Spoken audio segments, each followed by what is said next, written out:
كل المصابين انت اجمعوا. اسمك ايه معلش؟ اشرف حافظ. تمام، انت معتصم هنا من يوم 11.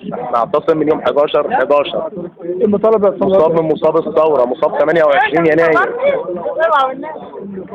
ايه المطالب دلوقتي يا اشرف يا مصاب؟ هو المطلب الرئيسي كل المصابين اللي موجودين داخل الاعتصام في الميدان والممثلين عن مصابي جمهوريه مصر العربيه، لان معايا في الكشف اللي موجود معانا اسكندريه، معانا المنيا، معانا اسيوط، معانا سوهاج، معانا قنا، معانا السويس، معانا الجيزه، معانا القليوبيه، معانا الدقهليه، جميع مصابين على مستوى الجمهوريه. ايوه. فوضوا السيده هبه السويدي ان تكون المسؤوله الاولى عن ملف المصابين داخل المجلس الجديد، وأن تدير شؤونهم داخل المجلس الجديد. طيب والمطلب الثاني؟ أما المطلب الثاني فهو حل الصندوق القديم مع تحويل أمواله وأرصدته إلى الصندوق الجديد، والتحقيق مع إدارته القديمة فيما يثبت من مخالفات إدارية ومالية.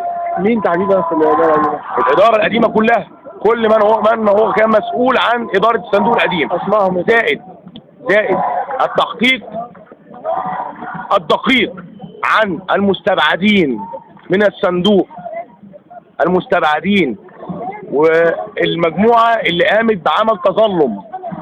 طيب مين في الاداره، مجلس الاداره القديم انت بتطالب التحقيق معاه بصفه مباشره؟ هو في غير إدارة الصندوق يعني مين؟ إدارة الصندوق مكونة من مين؟ إدارة الصندوق مكونة من السيدة بنصيع عصمت واللواء الفنجري وبقية أعضاء الصندوق.